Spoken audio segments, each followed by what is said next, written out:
ଜୀବନରେ ଭଗବତ ଗୀତା କାହିଁକି ପଢ଼ିବା ଦରକାର। ନମସ୍କାର, ଆପଣଙ୍କୁ ସ୍ୱାଗତ କରୁଛି ମୋ ଚ୍ୟାନେଲରେ। ଆପଣ କେବେ ଭାବିଛନ୍ତି ଏତେ ଘରେ ରଖାଥିବା ଭଗବତ ଗୀତା ପଢ଼ିବାର ଆବଶ୍ୟକତା କାହିଁକି? ଆସନ୍ତୁ ଆଜି ଜାଣିବା ଗୀତା କିପରି ଆମ ଜୀବନର ଶିକ୍ଷକ। ଆଜି ଆମେ ଜାଣିବା ଭଗବତ ଗୀତା କାହିଁକି ପଢ଼ିବା ଦରକାର। ଏହି ପୁସ୍ତକ କେବଳ ଧାର୍ମିକ ନୁହେଁ, ଏହା ହେଉଛି ଏକ ଜୀବନର ଶିକ୍ଷା ପାଠ। ଗୀତା ପଢ଼ିବାର ଅର୍ଥ ହେଉଛି ଜୀବନକୁ ବୁଝିବା, ନିଜକୁ ଚିହ୍ନିବା ଏବଂ ସଠିକ୍ ରାସ୍ତାରେ ଚାଲିବା। ଜୀବନର ଅସନ୍ତୁଷ୍ଟି ଓ ଦ୍ୱନ୍ଦ୍ୱ ହେଉଛି ସାଧାରଣ। ଗୀତା ଏହା ଉତ୍ତର ଦିଏ।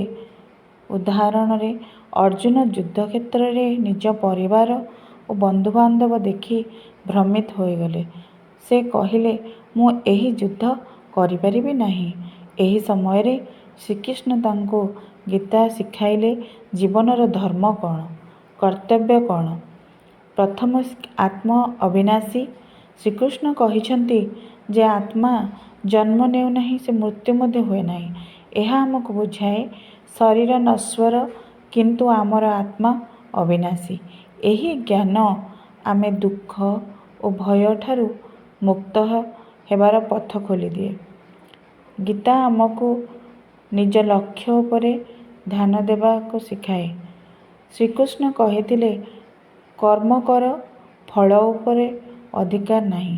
ଏହି କଥା ଆମକୁ ଶିଖାଏ ଆମେ କାମ କରିବା ଉପରେ ଧ୍ୟାନ ଦେବା ଉଚିତ, ତାହାର ଫଳ କେମିତି ହେବ ତାହାର ଚିନ୍ତା କରିବା ଉଚିତ ନୁହେଁ।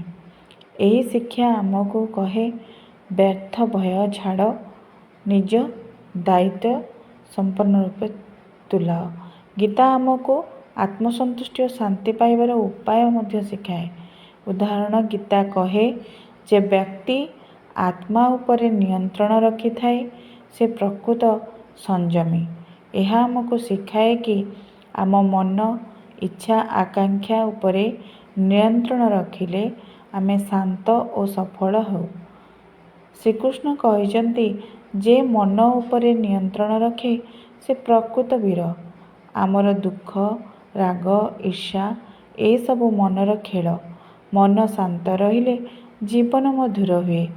ଗୀତା ଆମକୁ ଧର୍ମ ଓ ଅଧର୍ମର ପାଠ ମଧ୍ୟ ପଢ଼ାଏ। ଉଦାହରଣ, ଅର୍ଜୁନ ଯେତେବେଳେ ତାଙ୍କ ଗୁରୁ ଓ ପିତାମହଙ୍କୁ ମାରିବାକୁ ଭୟଭୀତ ହେଲେ, ଶ୍ରୀକୃଷ୍ଣ କହିଲେ, ଏହି ଯୁଦ୍ଧ ଧର୍ମର ପାଇଁ ଲଢ଼ୁଛ, ତୁମର କର୍ତ୍ତବ୍ୟ ଅନ୍ୟାୟକୁ ବନ୍ଦ କରିବା। ଅର୍ଜୁନ ଯେତେବେଳେ ଯୁଦ୍ଧ କରିବାକୁ ଅସ୍ୱୀକାର କଲେ, ଶ୍ରୀକୃଷ୍ଣ କହିଲେ, ଏହି ତୁମର କର୍ତ୍ତବ୍ୟ ଅଟଳ ଧର୍ମ ପାଇଁ।